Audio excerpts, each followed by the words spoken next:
Hi, welcome to the September 23rd, 2025 Village of Buchanan Workshop. Please join me in the Pledge of Allegiance. I pledge allegiance to the flag of the United States of America and to the republic for which it stands, one nation, under God, indivisible, with liberty and justice for all. Okay. All right, thank you, everyone. And the first thing on the agenda. Oh, hold on, Cindy's. Oh, okay. That's okay.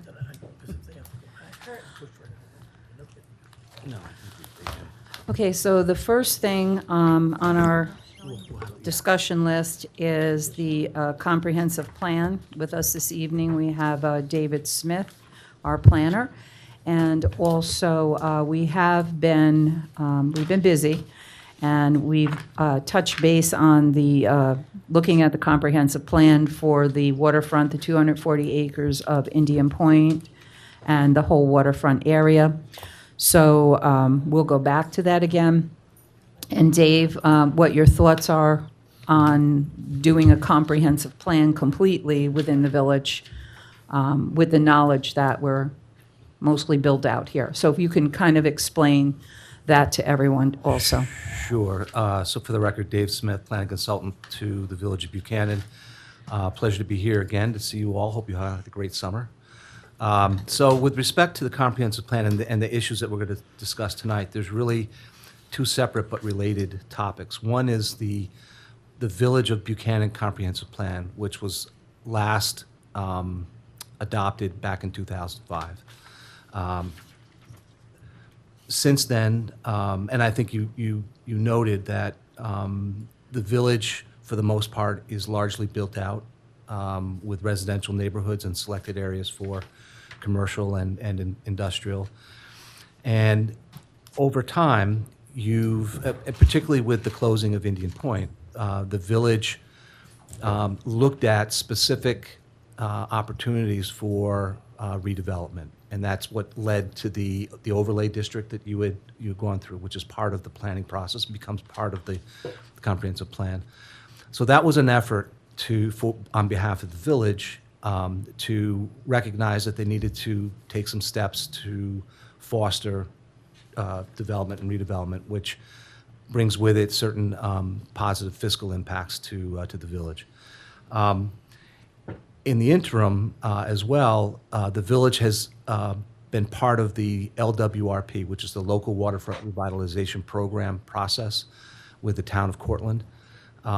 That is also a kind of a comparable planning process that the village is going through, and it focuses on obviously the waterfront area, but my understanding is that the entire village is within the LWRP boundaries. So essentially, you're looking at and going through kind of a comprehensive plan, but just under a different name for the most part.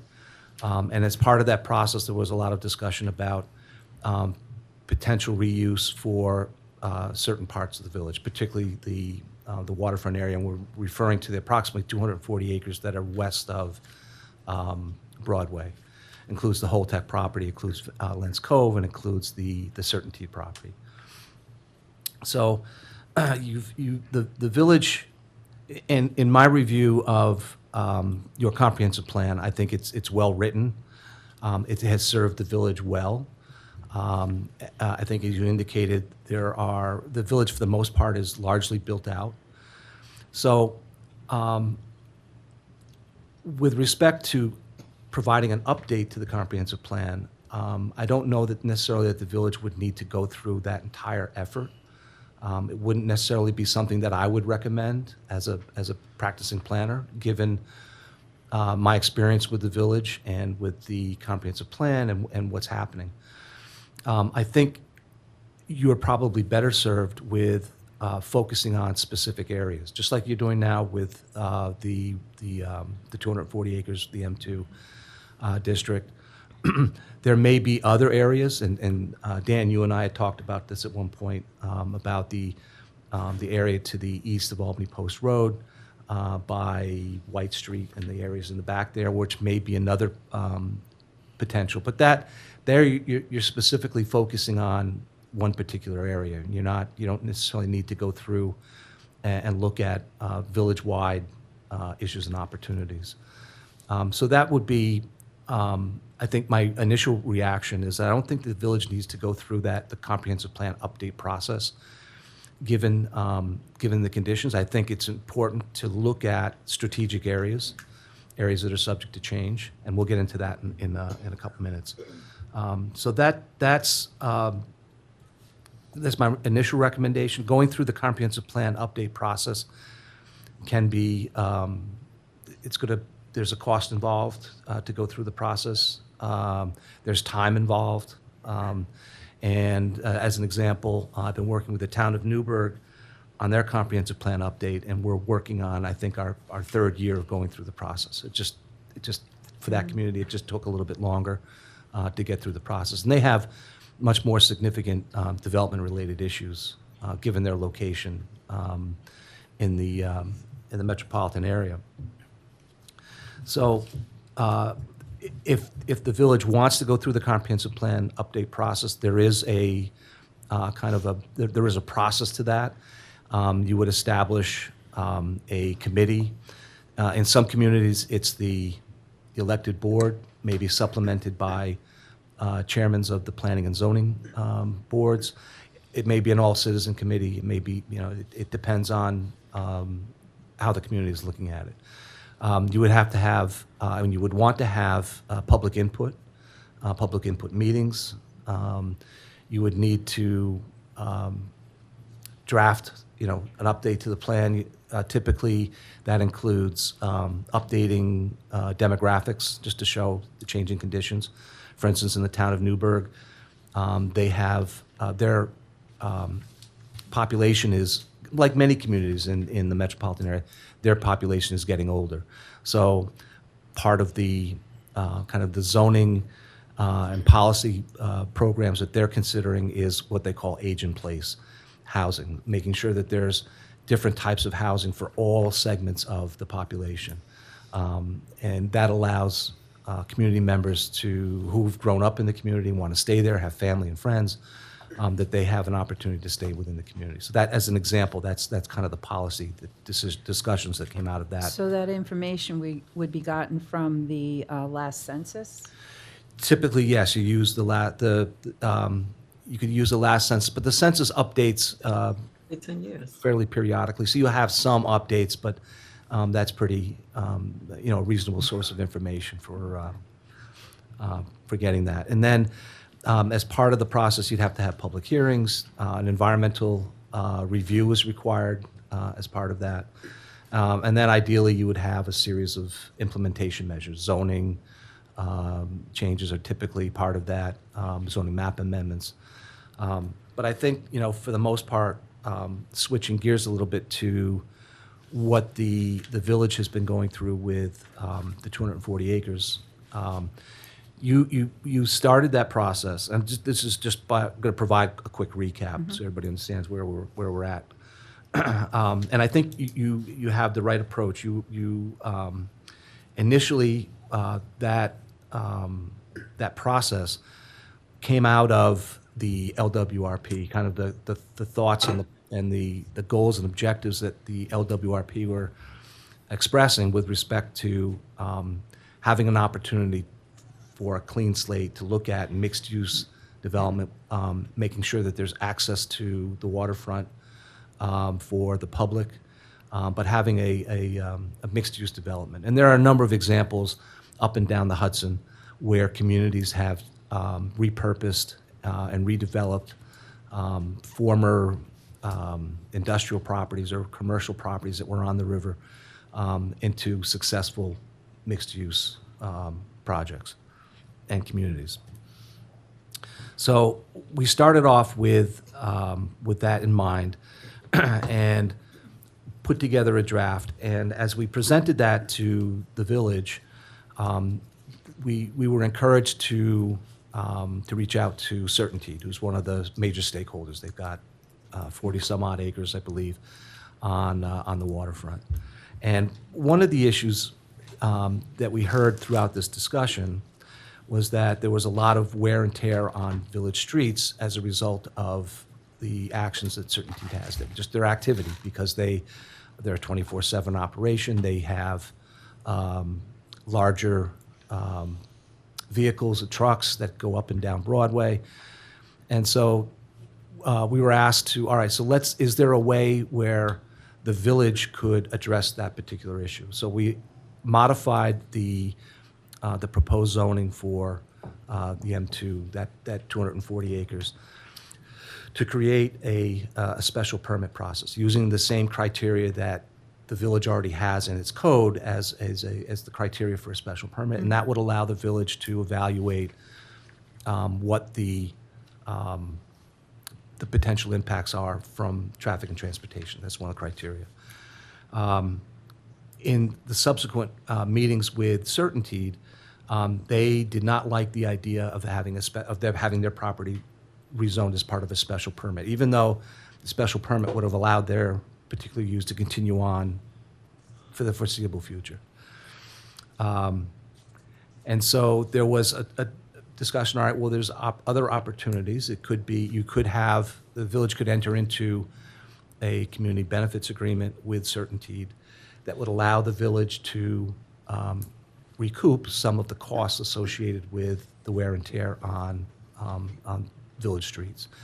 You commissioned a traffic consultant who went out, did what I think is a very thorough evaluation of the truck trips, working with Mr. Palmer, your village engineer, to come up with, I think, what is a reasonable basis for a community benefit agreement, some type of a payment that would come to the village that would help offset the cost of repaving of the local road system, particularly Broadway. We're focusing on those roads that are specifically impacted. So, and there was also discussion that if you had a community benefits agreement in place, you still may want to think about rezoning the property, but still allow Certainty as a permitted use.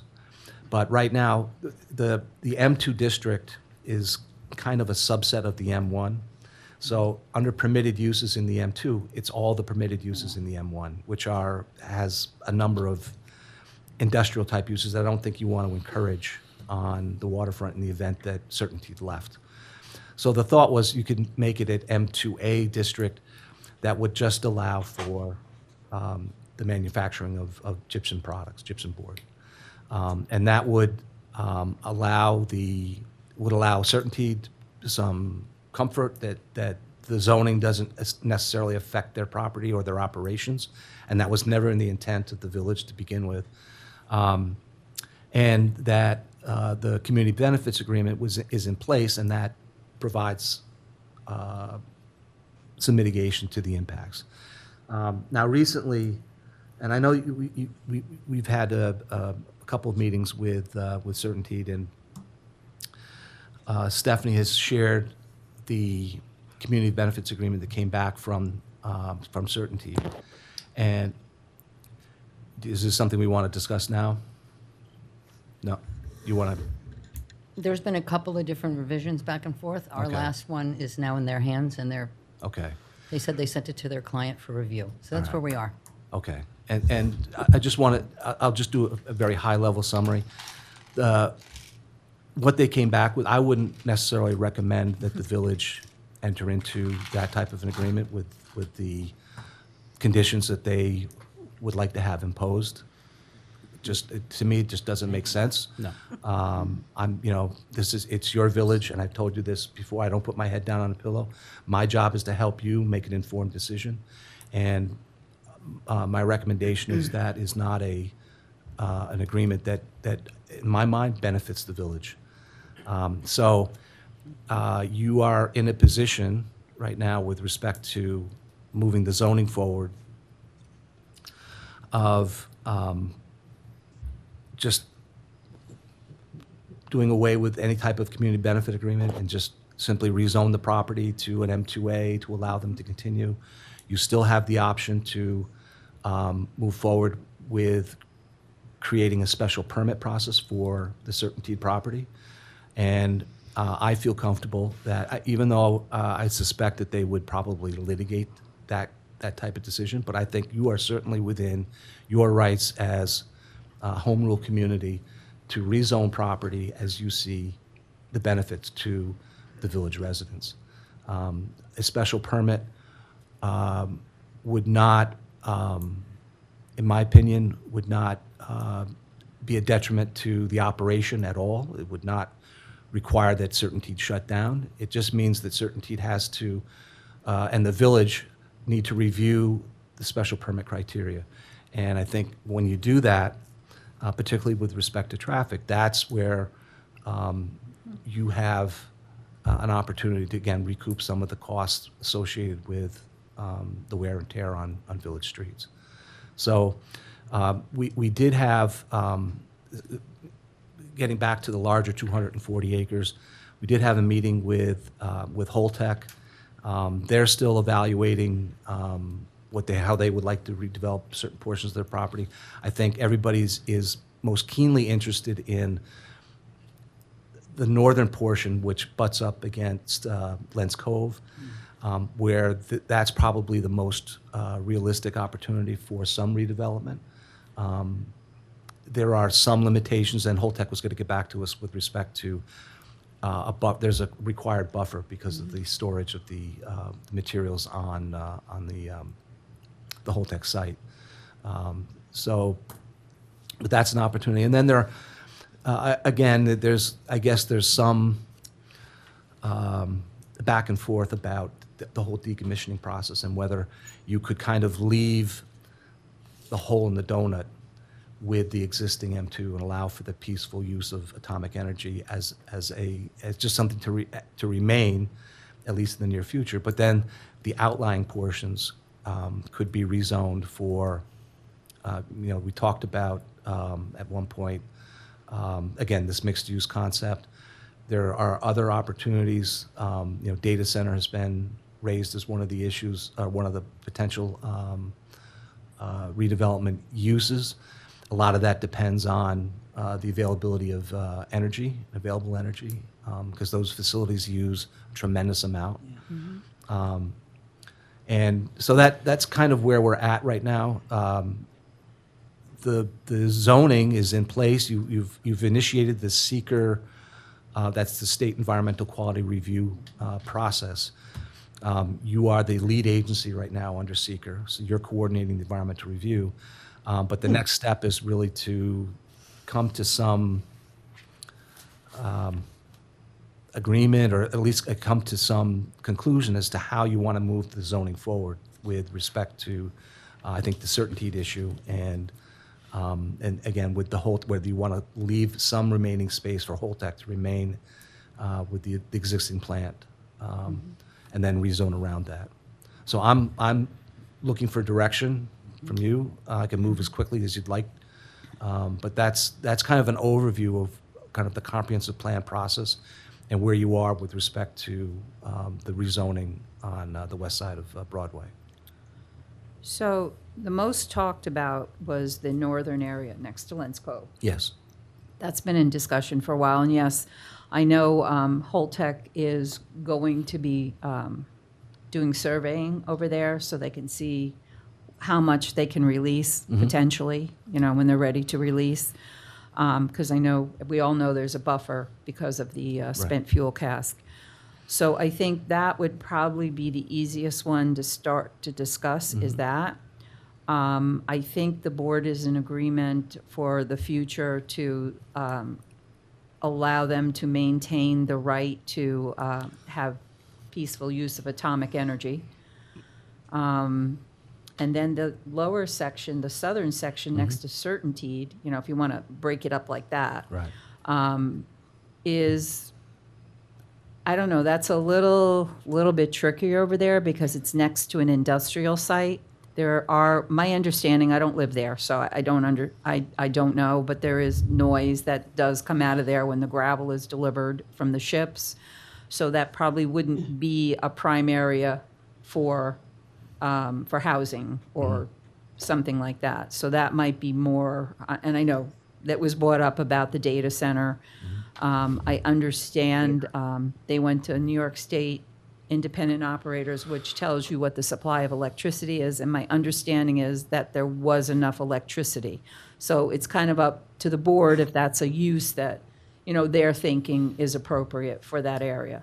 But really, the northern part is the easiest one to talk about, make some decisions. And I know at one point we had something set up for Tarrytown, Sleepy Hollow, a tour. Oh, right. I think that would be good for the board to go and review that and just see what other communities have done, just to, you know, give an idea, like, yeah, I think that would fit in the village. No, I don't think that would, what they've done. Okay. Dave, can you give us a summary of the LWRP, where it stands currently, and does that supersede anything that the village would be doing with the rezoning of the M1, M2 districts? Okay, so just for Let's clarify yeah, what an well, LWRP is. Yeah, but just for the record, I'm not prepared, this office is not preparing the LWRP. Correct. So No, my I understanding understand. is that a draft has been prepared. It has been submitted to Department of State. They're reviewing it, and it's been going back and forth. Do we know between- when was this submitted? When was it prepared and submitted? Does anyone? About 2-3 years ago now. That's how Yeah, long the I wanna state say has it's- been, you know. So the LWRP is a local waterfront revitalization project that Program, yeah. program that the town of Cortland had gotten a grant and also included the village of Buchanan. So we've been working to get for years. Yeah, for years now. So they've been going through, I know that as part of the process, they did a survey.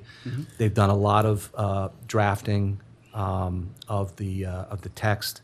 An LWRP is primarily related to the impacts and the associations with the water, the waterfront, and particularly the Hudson River, but any of the tributaries that lead to it. So a lot of the policies and the guidelines are, how do you get the public to the waterfront, you know, to experience that So- aspect? Right now, that document's sitting with the state, waiting for some understanding. type of approval. Yes. Let's just go down the road. If that gets approved, what does that do with the village? Does that lock us in, or is it just a guidance as to the way the planning? And is anything that we're considering going to contradict what has already been presented and could be approved by the state?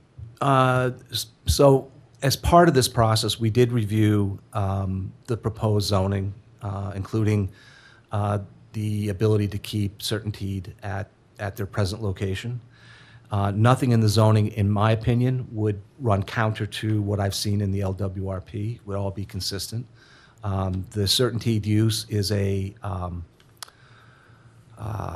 drawing a blank on the name, but it's a water-dependent use, you know, because they get a lot of their material via the Hudson River.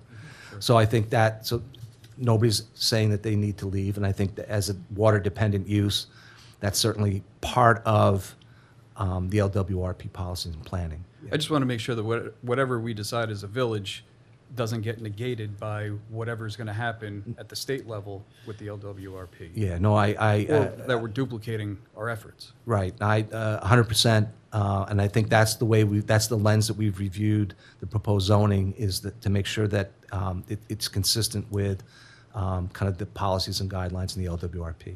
Okay. Yeah. And I thank you for your initial comments regarding the overall comprehensive plan. I think that is the smart move. The village is mostly, almost entirely developed as it is. We should just focus on those areas such as the M1, M2 districts. So Yeah. thank you for that. And going back to the LWRP, once it comes back from the state with some of their recommendations, which we can follow or not follow, there are public hearings that are involved after that. Yeah, it hasn't been adopted yet, so you Right. need to hold a public hearing prior to its adoption, right? You need to do environmental review as part of that as well. So it's been a process, and a process that continues. Yes. So the board would, I don't know if you want to have a discussion this evening, what your thoughts are on the whole waterfront. Do you want to discuss it at another time? We need to give Dave some type of direction, what we're looking to do. I think, Dave, you've done a tremendous amount of work already. Yes. on the property, the 240 acres. Yeah. I mean, we've been going at this for years now. Yes. You know, and we've been talking about this for years now, and we've been anticipating an answer, but we're not getting any answers. And, you know, it's not any of our faults or your fault or anything. I mean, we have the litigation with Holtec and all the stuff that's going on there. And, but, you know, I don't know if this will ever get resolved. There's so many balls in the air right now with you know, atomic energy coming back into play again and stuff like that. So, you know, I'm not looking for our taxpayers to spend any more money moving forward on this, and I thank you for your recommendation of that. I think that we had a master plan installed back in 2005, and I don't think anything ever came of it. So I would like to just wait it out a little bit here, and with your recommendations moving forward as we get more information coming in from Holtec and wherever else we need, I think we just move on that. Yeah. I just, you know, the reason why we brought this back around, because comments were made that the master plan had to be updated. It's been years. But, you know, you gave us a lot more clarification with doing the comprehensive plan, that we were focused on that area. The nuclear part of that, there's a decommissioning oversight board meeting. Anyone that's interested in coming Thursday night at 6 o'clock, should be really tough meeting. The anti-people are very organized, and I know they're a minority of people, but the other people that are pro do not get involved in this, into the fight. But I think what's going to happen, not in the next few years, but you're going to see the need for power in this area, and especially if you want to do data centers and AI, the artificial intelligence, the need for the power is tremendous, and nuclear should always be part of that energy mix, because you can't rely just on the renewables, battery storage, et cetera, et cetera. So you've seen the prices on energy increase phenomenally around here. So it's, and nuclear, I think they're not going to be happy in the end. It's not going to happen in the next couple of years, but you're going to see the necessity for energy.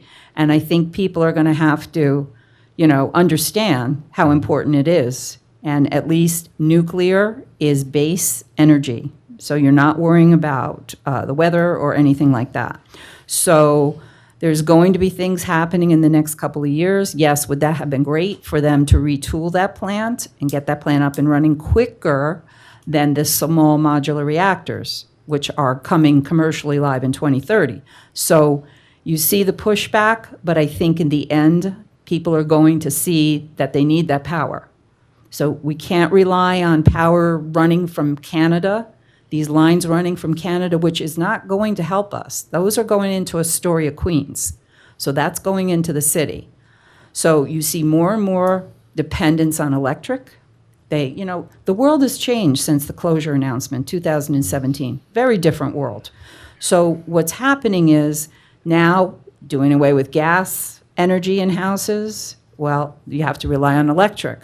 Going to electric cars, that wasn't a big discussion in 2017. That wasn't available. So you're seeing more and more energy going towards the electric to use. And so where is this power coming from? So I think, what did they say? The rubber hits the road at some point. And I think you're going to see a change that some of the anti-nuclear people are not going to be happy with, but they're going to have to accept if we want to have power in this part of the world. And you know, I laugh. This is the one last statement I'm going to make about this. I don't think people realize that New York State is number 50. They are the bottom of the list to business friendly in the whole country. Yep. So this is just another piece of it. So For many reasons. that's, and this is why, this is why. So I think just like the world has changed from 2017, the next couple of years, you're going to see a lot of different things changing. So for the better. Can we change the mayor for the better?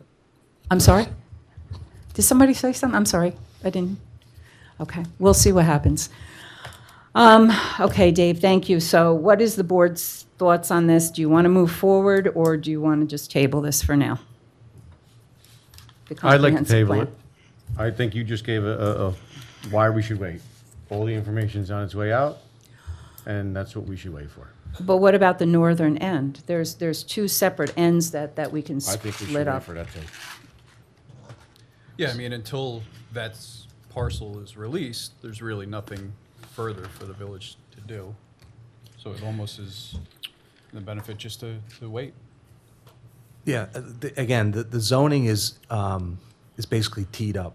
It's ready to go. So when the village has a better understanding from Holtec with respect to the timing of the release, then it's not going to be a huge effort to get the zoning through and adopted and approved, because we've done, basically the heavy lifting has been done.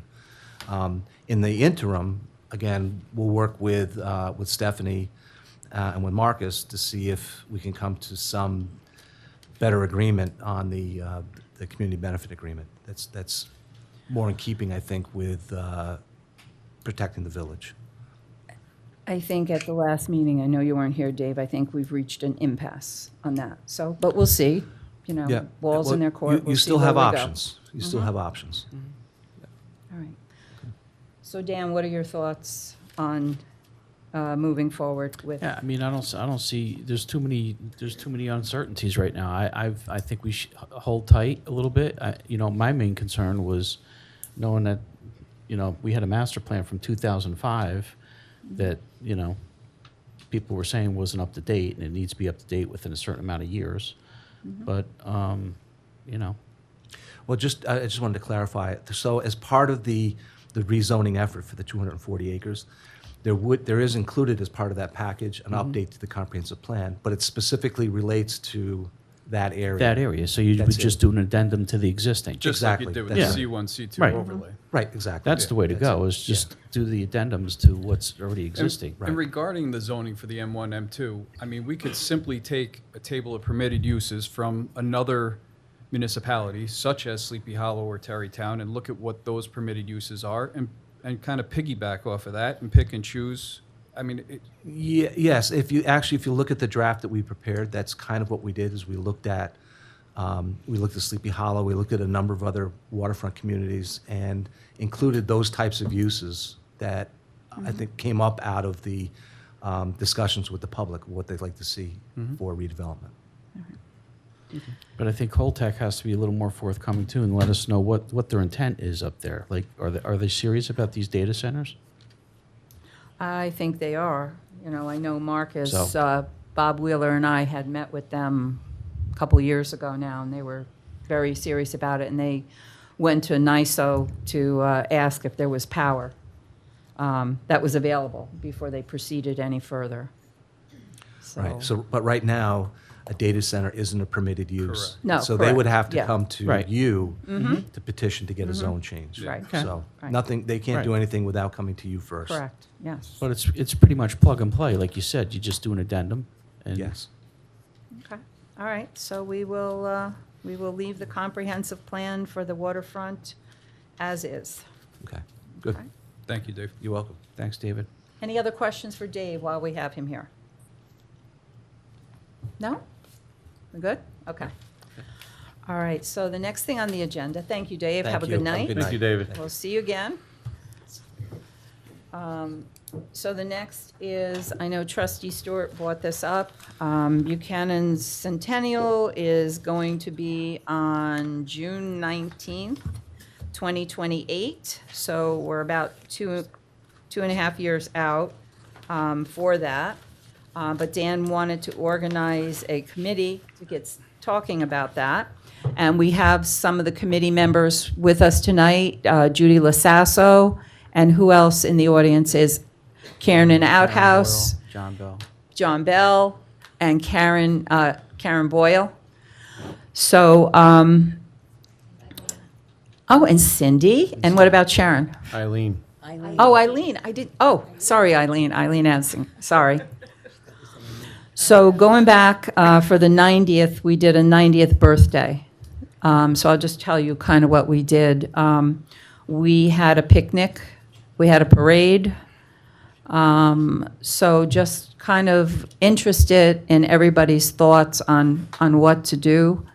It is on June 19th, so I don't know, I think it's a Sunday, if I'm not mistaken, 2028. It might be a Sunday.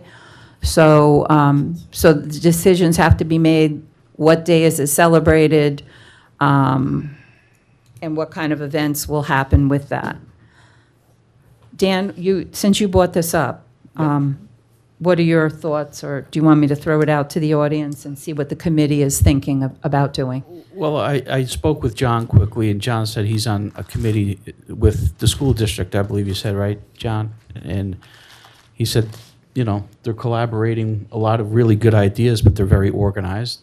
I think we need to get ahead of it rather than wait on this, because I know just from doing the St. Patrick's Day parades, you don't want your back up against the wall when it comes to trying to plan something this big. And I think a 100-year anniversary is pretty significant.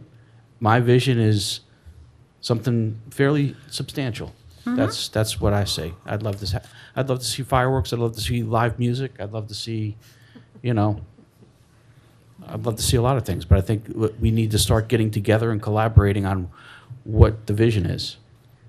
Okay. I've been thinking about it. Good. I've been up late at night thinking about this, Dan. So I'm just going to throw out a few things, and then I want the members of the committee, if you would like to come up, and your thoughts too. One of the things I see in the different municipalities is they have a pin for the municipality. So that would be nice to be able to give to the residents a centennial pin. So like I said, making a decision on what the date is, a parade, picnic. Also, one of the thoughts I had was maybe, you know, we have the Village of Buchanan flag here, maybe doing a new village flag with our logo and, you know, with the 1928 to 2028 on it. So, but those are just some of my rough thoughts, picnic, I don't know. You know, what would everyone like to see? So if there's someone that would like to come up and give us your thoughts. I know, Judy, you had mentioned something that I thought was pretty cool. Thank you. Okay. Judy Lasasso, and I live on 2nd Street. My family's been in the village for well over 100 years. What we should do for the 100th anniversary is we should go to the houses that have been here and documented over 100 years and do a historic plaque for them, to do some kind of recognition for the family and the people who have been here all these years and who have supplemented the village and have done everything and worked in and out of the village for all these years. That's my thought. I mean, there's a lot of places that have it. You just need a plaque. I really don't think there's that many, but I know there's 2 in my family. One is my mother was born in the house that my son lives in, and my grandmother built the house in 1909. So there's 2 right there. I know the Steins, they've been here, which is family. I'm sure your grandparents up there on Henry Yes. Street. So, I mean, I don't think there's that many, but I think that those people should be recognized. And the 100th anniversary is the best time to do it, to make something very special from the village. That's my thought so far. It's a good idea. Yeah. Thank you, Yeah. Judy. Thank you. Who else? What other thoughts do we have for our initial meeting? Okay. Oh, John Bell. Yeah, John, your family's been here for a while. My mother was born in my house. How long ago was that? She was born in 1924. There you go, it's 100 years. Yeah. Yeah. John Bell, First Street. I spoke with Dan a little bit after the last board meeting, and we both kind of thought of like a full day event, almost like a carnival type thing, you know. Rides, different things for the kids, and then the fireworks at night. And we even talked about incorporating our 5K race into the whole weekend, if you know if the village is interested in that. So I'm trying to get some ideas from the people that I'm working with for Hendrick Hudson with the 100th anniversary of the high school being built. And you know, I'll bring back what I can from those meetings that I have as well. But I think it needs to be like like Dan said, I agree, this should be like a big deal, you know? And, you know, figuring out a date, you know, that might be a little hard with June, I don't know, but with graduations and stuff, but. Yeah, I don't think it necessarily has to be that specific date. Yeah. You know, it's you know, and do we do several things throughout the course of the year to celebrate the centennial? Yeah. That's another thing. You know, we can go a couple different ways with it. Yep. You know, I don't know if the fire department would be interested in having a county convention and hosting a county convention. Is that something that's that would be considered? I don't know. When did we had that about 5 years ago, the county convention? Yeah. Yeah. Oh, okay. 2015 was the last Wow. time, Karen. Wow. So Yeah, there's a lot of ideas floating around, but I think what my suggestion is that we start meeting on a regular basis. Doesn't have to be every month, but I mean, we should have a core group that's going to be active in planning this. Spearheading it to put our ideas on paper and see what way we really want to go with it. So that's the ideas I had. I haven't spoken with Dan. All right? Okay. No, thank you. So would the committee like to meet maybe monthly during the workshop meeting? We could take some time out during the workshop and discuss it with any other ideas. And Bob Wheeler, are you going to be on the committee too? Not to call you out or anything, Bob, but, okay, all right, think about it. All right. Anybody else considering it, yeah. please come forward. The more the better. We really want to make this a special event. So we can, I guess, if it's not going to be every month, we can announce when we have some information, and we'll have it at a workshop, so it can be televised and people are seeing, what the progress is. And maybe other people have ideas too, so anyone that wants to get involved, please, let us know. All right, so I've asked Peter Cook, our building inspector, to come in. There's been some things that have happened here in the village, and also Mr. Carbone. I know the Carbones are here. The board is in receipt of your letter that you sent today. I will apologize to you. It was a lengthy, very concise, with a lot of information. I have not been able to read through everything yet, but I thank you for taking the time for putting that together for us. And then there'll be comments from the floor yet, if anybody would like to make any comments. Peter?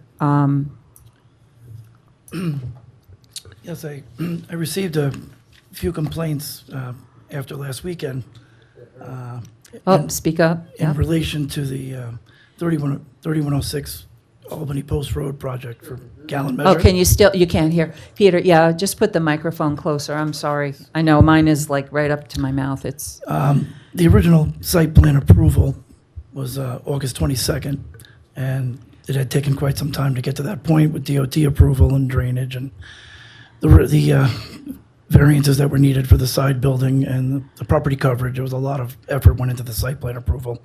What was approved was the three apartment development over the existing automotive garage and an addition in the back. That's what the resolution was drawn and drafted for. We recently received the actual plans. I get the owners were under the impression the plans had been delivered to everyone about a year ago. I've spoken with all the parties involved, and we could not find an email. We only found site plan approvals and multiple stages. Upon reviewing the plans, it was a possibility that if the integrity of the first floor of the building was not sound, that it would be removed, taken down, and rebuilt.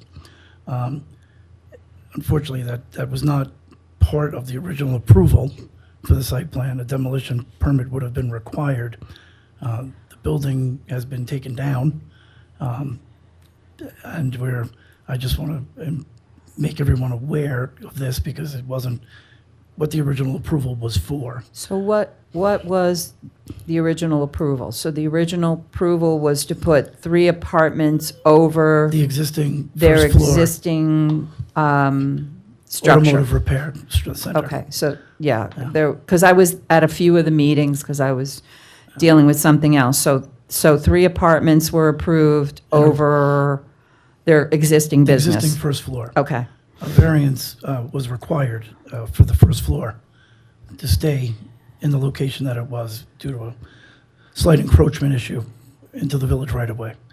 Then it became an issue of the second floor being pre-existing and non-conforming with that, and they would have had to alter the building to come in from the property line on the second floor, which negated the whole purpose of renovating the first floor of the building. So they were also allowed to continue up with the encroachment with the second floor, again, with the remaining first floor staying intact.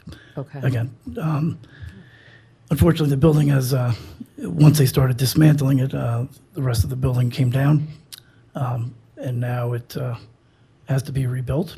There were some allocations in the submitted plans.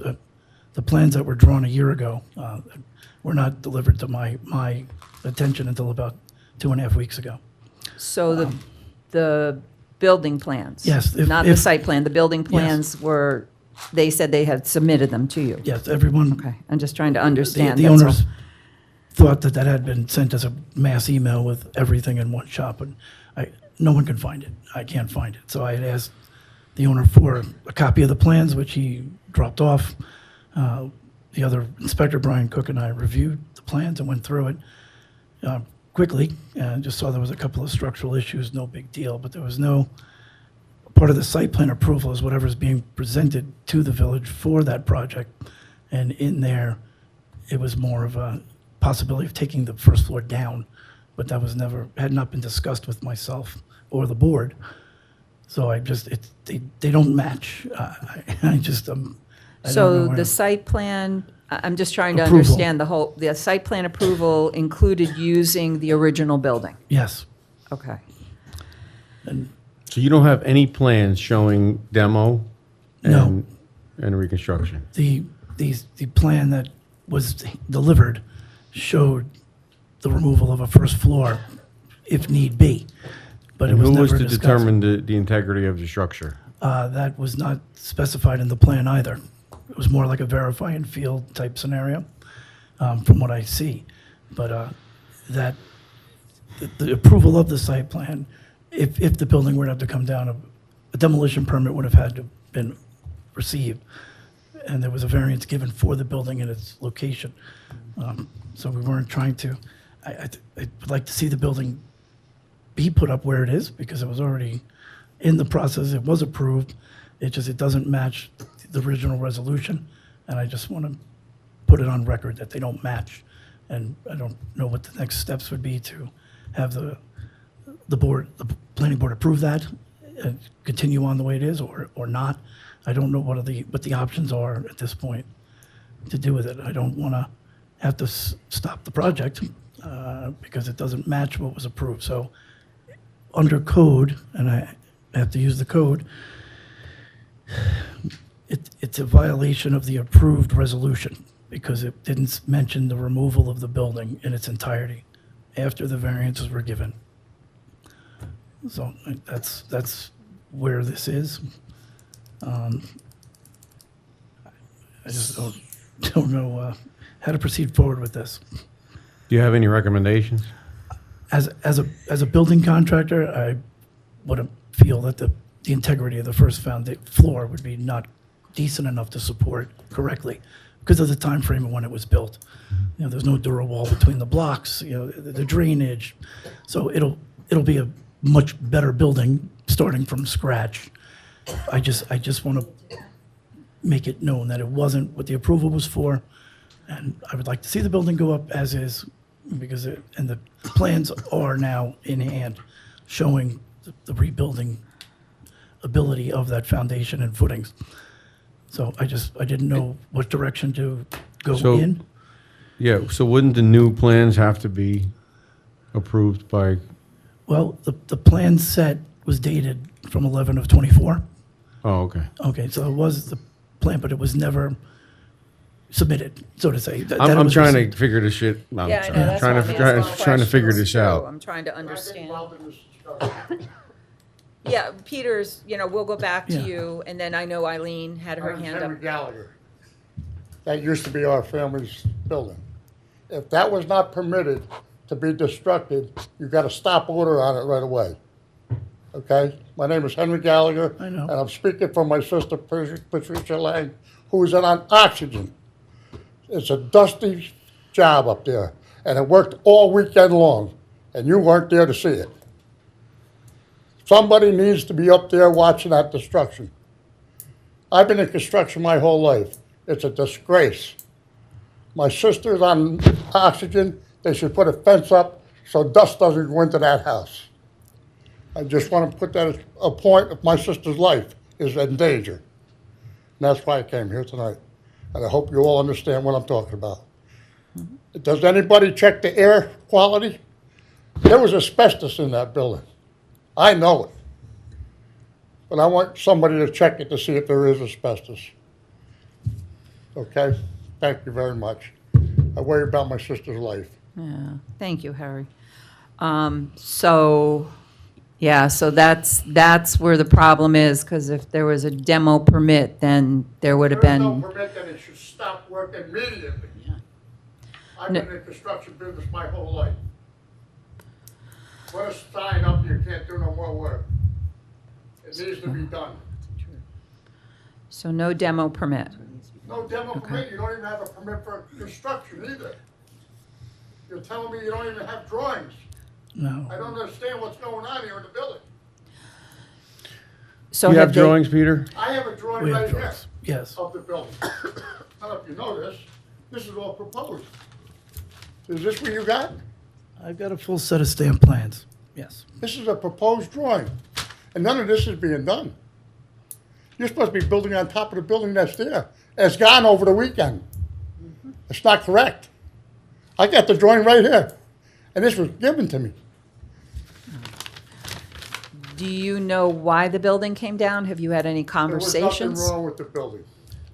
I seen the way the building was taken down. I was here the whole week, and I'm from South Carolina now. I used to live in 228 Rockledge Avenue. My sister's in 230, and that was my uncle's building. I watched the way they took it down. If you're in the construction business, you would know there was people could have got hurt this weekend. And I was watching it from the window, just to let you know, I've been in the business for a long time. Somebody had to get up there and watch it. All right, Eileen, did you want to? I'm sorry if I broke anything up. No, no, I'm no. worried about my sister's life. Yeah. I found out on Sunday that gallon measure was gone, so I came in on Monday to pick up plans for the planning board meeting on Thursday. And I went up to Peter and Brian because Cindy and I both, she pulled up the resolution. Resolution said existing building, and we both couldn't figure out what was going on either. So I called Nick tonight. So he's going to bring it up at the planning board meeting for the lawyer, for Stephanie to make some kind of judgment on what our obligation is. And this just went poof, like that. But Brian had said that they had building drawings. The planning board does not get a building drawing. They get the site plan. So that was the difference. But in that plan was the raising of the building. So, but the permit was, the resolution was August, and this drawing rendering that Brian had was in November. So it was after the fact. So within that 2-month period is when they decided that the building was unsuitable or unable to support the second floor. And now we're in 2025, so almost a year to date, you know. So I don't know. It's a little weird. Did the resolution make mention of the demolition, the possibility of it being demoed? I just didn't understand that. No, it had not come up in the. it's Where not in did the it come up resolution. that it was a possible judgment call? I thought you had mentioned. Only when we got the set of plans and saw that it was a So- possible first floor removal So that was in the plans you received Yeah. after the fact? several weeks ago. Yes. Okay. I'd like to know what the decision's gonna be. Shut the job down? Well, we have to go by the law, we have to go by the code, you know, what But that's. you told me they didn't have a permission to right to do the demo. That's against the law. Well, there was demolition to remove the top of the building and prepare it for, so it wasn't, no demolition was allowed. It was, the building had to be disassembled to adapt Wasn't to that it. your job to shut the job down? You're the building inspector. Back to your point, you're saying that there was no demolition was going to take place, and that's what the permit was issued for, to add the second floor. It doesn't just go on top. The top of the building gets removed, the back wall comes out, the building gets altered in several phases. The existing oil can historical piece was left untouched as it was supposed to be, and the opposite corner on Rockledge Avenue was going to stay, and that's what the variance was given on. So it wasn't that they did demolition illegally with no permit. There is a building permit that was put into the system being processed based on all the information we were given. So the demo permit was solely for the upper level, not for the It was complete part of the building? building permit. It wasn't demolition to remove the entire structure. That's the difference Oh, between the I two. understand what you're No, saying I now. wanna So make with sure. the Yeah. building permit, it showed Yes, that there, you're- the upper layer would be taken off? Yes, because you had So to that create was part of create a new substructure building for the permit. second floor to sit on it.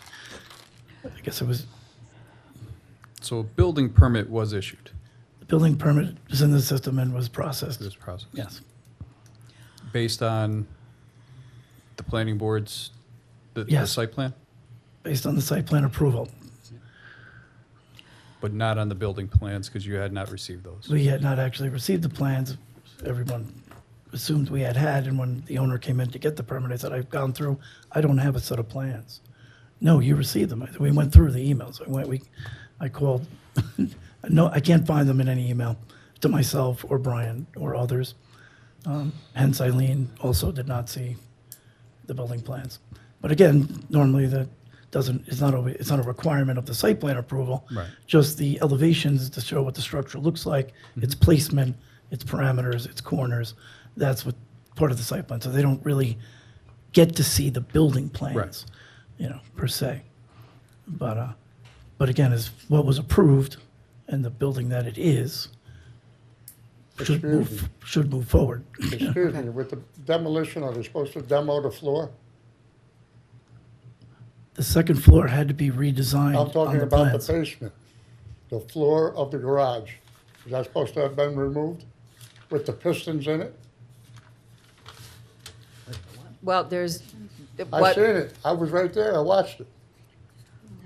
what I'm I'm just asking a understanding. question now. I'm worried about it. What part are you worried about?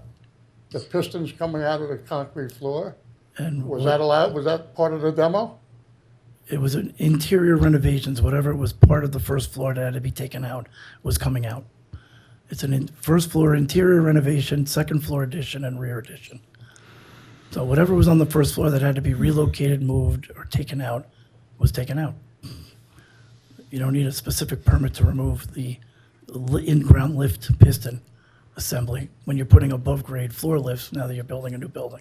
Well, for protection of my sister, can they put a screen up against her house so she doesn't get the dirt from that I- building?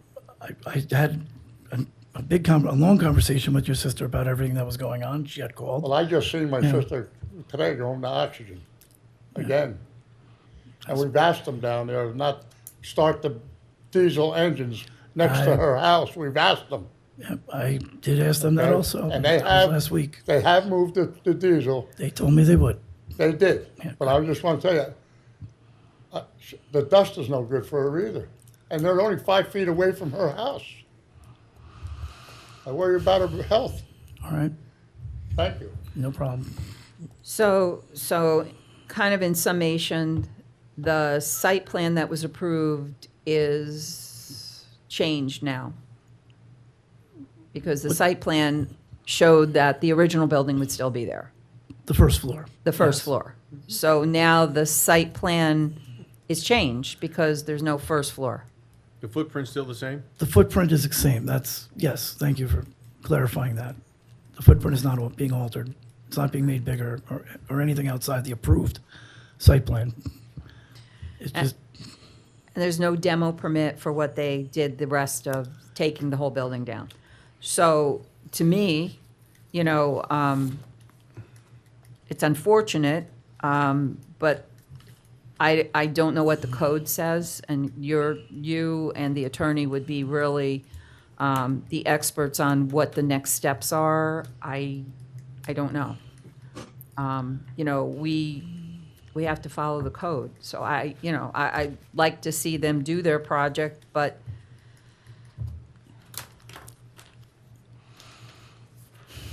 I mean, I appreciate, you bring this up, I wasn't aware, but is there any direction that's needed from the village board or anything that we're required to make a decision upon regarding this matter? Or is this solely in the building department's hands and the planning board? And the planning board, for sure. Yeah. No, I think It defaults because back it to them, I happened and believe. people were talking, I think that's why. Oh, no, I'm glad it's brought Yeah. up. Like I said, think I that's the wasn't only aware. reason, because it's really just- Pete's call. I mean, Yeah, about no, where I do you go just- from now? Because there were other things when we did the site plan, like the corner, right? We gave a variance, so if you had taken that first floor down, they probably wouldn't have gotten the variance because it was pre-existing non-conforming, which they've now destroyed. So there's other things that have not helped them in the choices that they've made. But, or moving the building, changing it from its original approved parameter on the site, everything falls into place and was approved. The parking, the turning, the driving. Moving the building at all or trying to do anything is not going to benefit the project. It's just, and it won't be the same site. It's not going to work. There's the plans, I would rather see new footings. I would rather see new walls for a new structure to know that it goes another 100 years, rather than start off with a building that's 70, 80, 90 years old, and it wasn't a good foundation wall scenario either. But again, that, But to Stephanie's point, if the planning board had known that ahead of time, the permit never, the project probably was never going to be approved. But again, that's not Yeah, I before our wouldn't- I board. wouldn't- I No, don't know if it's there's not. anything further we can do. say not approved, I just, it would just be another aspect of opportunity, but things could have been moved, changed, or Sure. made different. But the way it all fell into place with the way it is at the moment, or the way it was approved, that site works for the parking and the rentals and the in and out for the traffic. And that's, So, Peter, Yes. I think at your discretion here, like we discussed, that you should probably move forward with this and come up with some kind of plan to, I don't know if you issued any violations or what your plans are for moving forward, but I for sure am in agreement with you that a new structure and being that the footprint is not being it's altered. not being altered. And all is being done, I do believe that they should apply some protection to Yes. Patty's property immediately. Okay. And I think that I personally think that they should move forward and just keep going. I mean, who wants to see what we see now? no. We don't want to see it. And yeah, you're right. A new building, new footings, It's- new concrete is the way to go. Yes, As long as the footprint and the variances are are not identical. are identical, correct. They have to match. Yes. So does this set a precedent? So if other people want to take their properties down, their buildings down, and they have an existing footprint, will that set a precedent for anyone else in the village? I like to say that based on the procedure of how this all came to be, that moving forward, all plans, all things would need to be reviewed at the same time, no time frame between, to see every parameter that was available, rather than we had the missing piece to see that it was a possibility that came down. I'm not trying to set a precedent for that, but I think Well, so. approval if- process, if we need to this- review. I understand, and I agree, like, if you Yeah. can do something structurally stronger Yeah. from the ground up, that's best case scenario. Yes. But will this set a precedent now? So for other people that decide they want to take their building down, instead of refurbishing it or sistering it and doing everything else, will this now set a precedent for other people in the community that they do the same thing or want to do the same thing? And so you can't say yes to one and no to everyone else. And I'm not looking to hurt these people. I don't know the whole circumstances behind it, but, it's just to look at, are we setting a precedent? That's all I'm saying. All right. Okay. And you are the building inspector, so you know the code, you know what should be done, and, and hopefully this gets resolved, so that they can continue. And yes, Patty does live right there on the property, and she does have breathing issues, so definitely that should be addressed for her, so she shouldn't be having problems with her breathing because of the dust that's in the air. Okay. Anybody, any resident that's in the area, because you have the townhouses right there too. So whatever way they can mitigate the air quality, that would be best thing to do. Okay. Okay. So, Yes, yep, ma'am. ball's in your court. All right. Thank Oh, you. but thank you for the information, bringing that to us. Eileen, yes.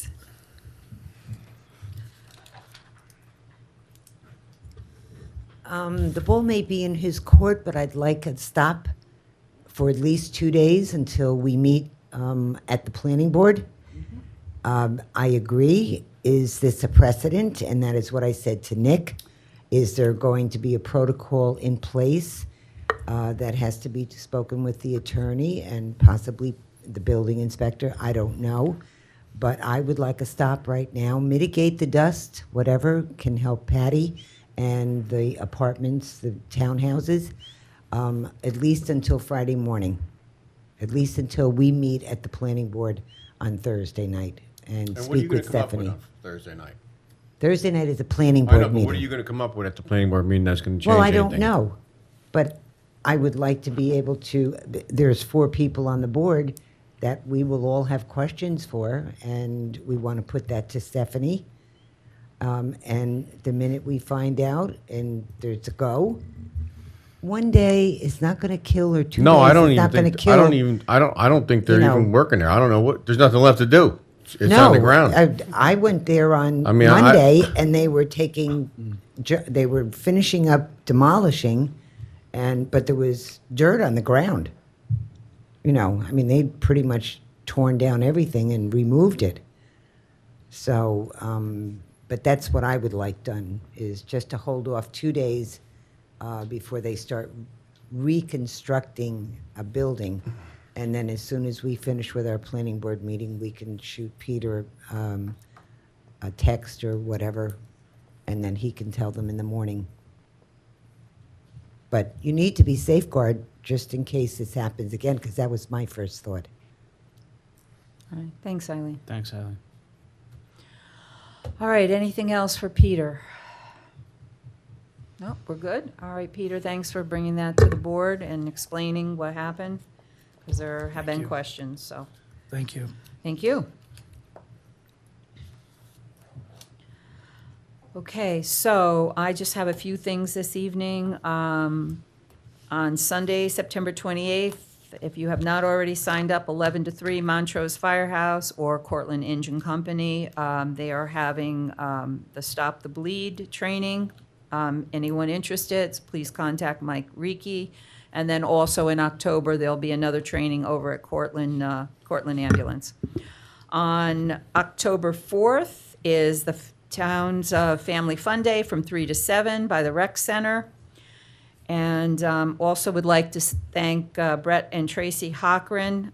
They worked with the Beautification Committee. The Beautification Committee had several people on vacation. They had somebody who had a knee replacement, so they weren't able to do the landscaping out at the Circle this year. So Brett and Tracy, with their landscaping company, came forward and offered to do it for them. So the container coming into the village, they did, and also around the Circle. So thank you very much. It looks great. The Beautification Committee going forward will continue to do the landscaping out at the Circle. The only other thing I'd like to say is on October 14th, Daffodil Day in Buchanan. Anyone that would like to come to plant daffodils out at the Circle and possibly out at Lens Cove, but we'll check on that, is October 14th at 11 a.m. If it's a rain date, it'll be that Sunday at 11 a.m. Okay, thank you. Now, Anthony, do you have anything for us this evening? No, I don't really. I just want everybody to know that although he wasn't a Buchanan resident, a large part of our community passed away last weekend, and I'd like Sean O'Mara. He was a good friend of mine, and I'd like you all to keep his family in your thoughts and prayers. That's all. Thank you. What we're going to do at the regular board meeting in October, let's have a moment of silence for Sean O'Mara, and then also Donna Edwards, lived in the village many years, was our planning board chairwoman. She passed last evening, so we'll have a moment of silence for both of those people. All right, thank you. Steve, what do you have for us? Yeah, just two quick things. I know a couple months ago I brought up the possibility of having both the planning and zoning boards taped. I know Marcus came up with a possible solution. I have been in touch with Mike Miner, who does the video recordings of our regular meetings. Mike has agreed to a discounted rate for both the zoning and planning boards going forward. I believe the board has a copy of that proposal. I'd like to review that and talk about it at the next meeting. Mike has done this for not only this village, but other municipalities for a long time, as well as other areas. I think what him and his team does is fantastic. It is a certain different level than just recording the Zoom, and I'd like the board to consider his proposal the next meeting. That's a good idea. It's a quality product that gets produced. Yeah. All right, good. And just the second thing, I know we got a couple members of the Buchanan Engine Company here. I know some of them had wanted to restart some of the discussions regarding a basic safety response number. And that's something that, looking to see if the board is interested, maybe we go into executive session at one of the next meetings and invite the board members of the fire department to come in and have those discussions. All right. We could, if you would like an executive session before the next meeting, maybe at 6 o'clock, if the Buchanan Engine could, bring some people, if that would be a good time for you. When's the next meeting? October 7th. So,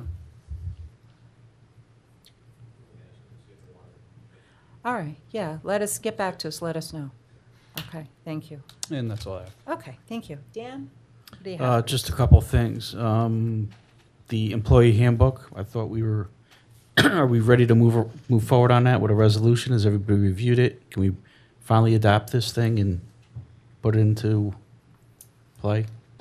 We could put that on the agenda to vote on for the October 7th meeting. Yeah, I think that's something that needs to be addressed, and I think the sooner we can put that to bed, the better. Okay, good. I think if I heard correctly, one of our beautiful village signs over at Lens Cove was taken out because of an auto accident. I was wondering what we're doing to replace it. I'm in favor of replacing it, but like I said before, I was concerned that area, Dan, because people come around that. So the Welcome to Buchanan sign by Lens Cove over the weekend, or last weekend, somebody kind of lost control of the car and took out our sign. So I think it's a tough area. The cars lose control over there, so I think if, I would like to reinstall that, but I think what needs to happen is we need to do some type of protection for it, some type of a foundation.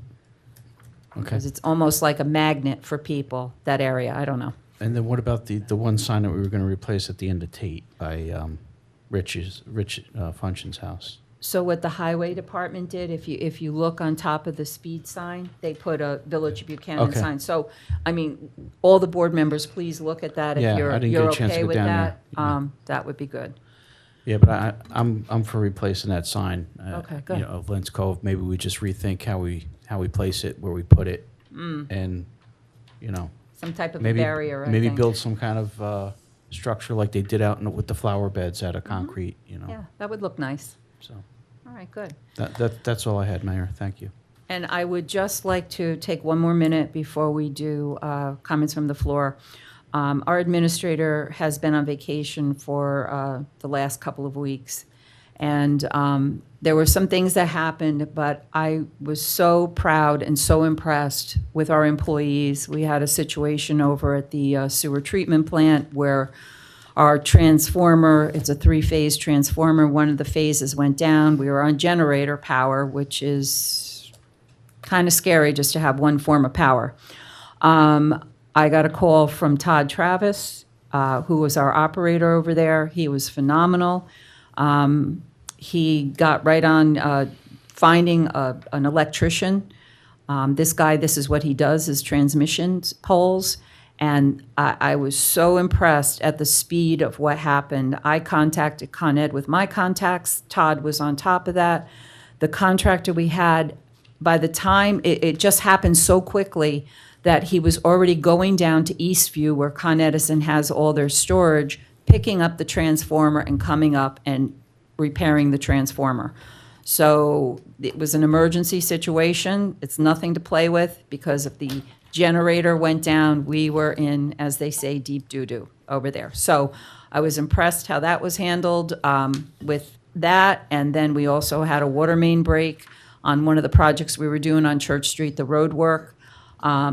Randy Hesselgrave and team, our highway foreman, took care of it, jumped on it, did what they needed to do. The water line was cut going into the church there and where the nursery school was. They were on top of it, took care of it immediately. So you know what? This village, because of our employees, our office people, everyone, I'm talking about everyone, works as such a great team. They take care of the village. They have their heart and soul with their job. And it's not a difficult thing to run this village when you have quality, hardworking people like that have their heart in the right place. So I am very grateful for, all of our employees. We all are. You guys did a phenomenal job. I am so proud of you all. So very impressed. I was very impressed how we all worked together. So who would like to make comments from the floor?